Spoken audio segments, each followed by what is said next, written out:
ay wadaagaan wadada isku afa wadada kala dhigoo kala deeyo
Selamünaleyküm ve rahmetullahi ve berekatuhu.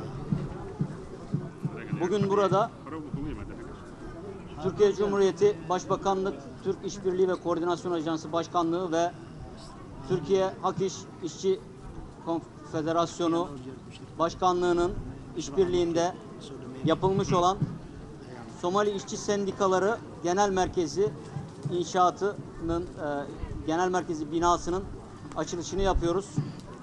Hepiniz hoş geldiniz. marka hore waxaan maanta meeshan u joognaa inaan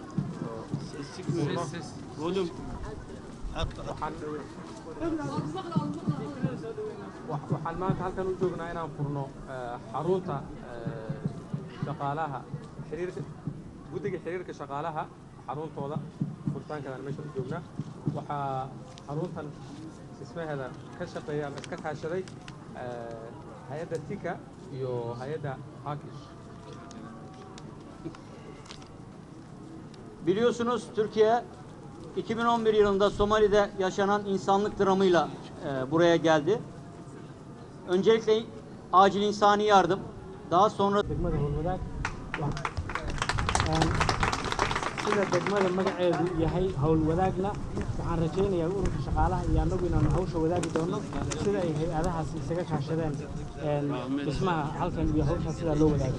waxaan kaloo aan dadka Soomaaliyeed rabaa inaan ku dhiirigeliyo dhismahan waxaa ku baxay lacag aan 300 kun gaarayo ururka loo dhisayna wuxuu leeyahay 52 xubnood 52 waxaa dhisi kartay $2 oo isku darsadaan $2 hadday isku darsan lahayn 3 bilood bay ku qaadan lahayd inay dhismahan dhistaan laakiin maanta waxay nagu qaadatay 3 urur oo kala duwan oo ajnabi ah inkastoo ay dad walaalaha ay yihiin haddana ka soo boqolay meesha aad garanaysaan intay noo jirto inay على أشرف الأنبياء والمرسلين وصلى الله وسلم على نبينا محمد وعلى آله وصحبه وسلم أما بعد waxaan rabaa ugu horreyn inaan salaamo gudoomiye ku-xigeenka baarlamaanka mudane cabdiwali sheekh ibraahim muude wasiirka shaqada iyo arrimaha bulshada wasiir saalax shirkadda tiika Volume yükselt Osman.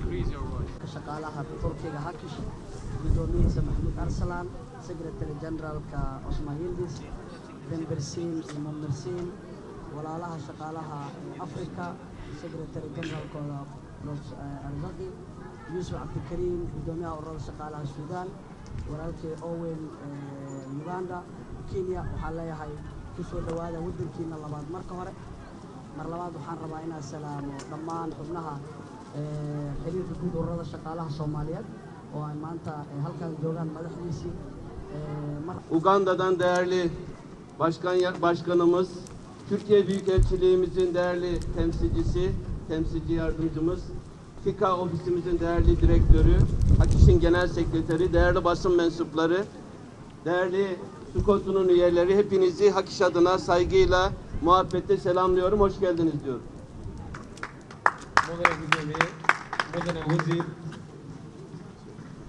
Yüksek, volüm. Hadi bakalım.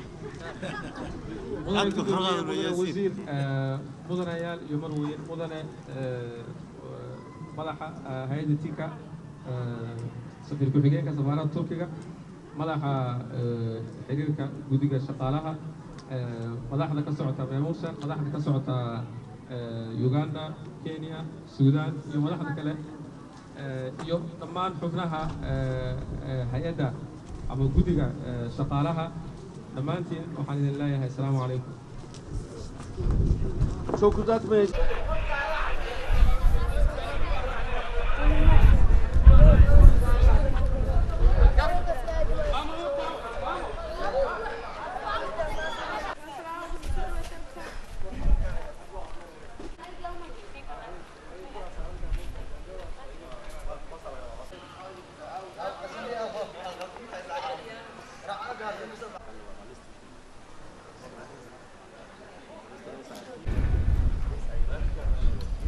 عشان